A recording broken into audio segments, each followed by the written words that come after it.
Bon les amis, c'est pas une blague, c'est pas un sketch, c'est la réalité. Volodymyr Zelensky a ordonné le plus gros assaut de drones depuis le début du conflit quand même. 500 engins explosifs qui ont été largués sur le territoire russe. Ils ont visé des dépôts, des infrastructures, des bases, etc., etc. Et surtout, pile au moment où l'hélicoptère de Vladimir Poutine était en vol vers Koursk. Et le plus intéressant, c'est de savoir ce qu'il réclame maintenant, Zelensky. Il propose une rencontre de paix, il veut discuter, échanger, négocier avec Poutine, en présence de Donald Trump. Non mais, dans quel monde on voit ça en fait? Je sais pas, tu frappes fort, tu vises le sommet de l'état adverse, tu cherches à le descendre, tout simplement, hein.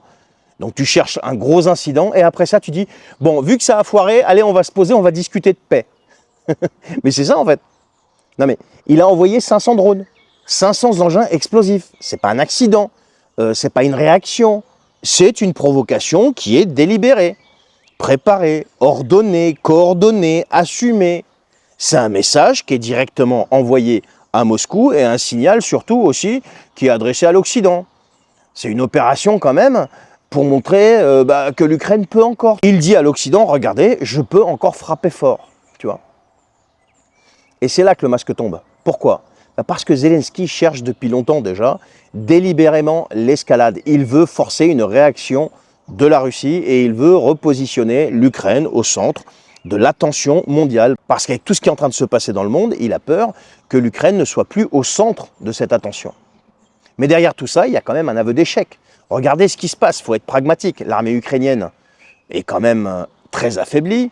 Regardez ce qui se passe dans les rues, ils sont obligés d'aller kidnapper des gens, le TCK, là, pour les recruter de force. Les soutiens occidentaux se font attendre quand même, s'affaiblit de plus en plus, les Américains se retirent de plus en plus, et les territoires continuent de se perdre. Le front est littéralement en train de vaciller aujourd'hui. Ça, c'est la réalité du terrain, pas la réalité de BFM TV ni de LCI.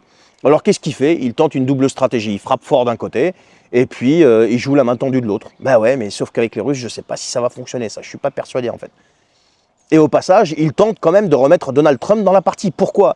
Parce que Trump a l'air de s'en foutre de plus en plus de l'Ukraine. Il l'a dit, hein, il l'a dit clairement. Hein. S'ils n'arrivent pas à trouver un accord, qu'ils se démerdent avec l'Europe. Et en plus, là, Trump, il est plus préoccupé par ce qui se passe chez lui. Et c'est America First, America First, America First. Donc, il n'en a rien à secouer. Et Zelensky, c'est un petit malin parce qu'il sait que si Trump abandonne la partie, il sait pertinemment que les Européens ne pourront plus rien faire. Qu'ils n'ont pas le 10e des moyens qu'a la Russie aujourd'hui. Donc, il se fera bouffer. Et c'est pour ça, j'ai l'impression qu'il se sent tellement perdu qu'il fait croire qu'il est l'homme de la paix d'un côté, tout en déclenchant quand même l'enfer de l'autre. Je suis désolé, mais c'est la réalité. C'est pour ça que je vous dis, je pense qu'il est paumé ce mec-là. Et c'est pour ça qu'il est dans l'escalade permanente. Et quand il voit que ça ne fonctionne pas, il cherche à discuter de paix.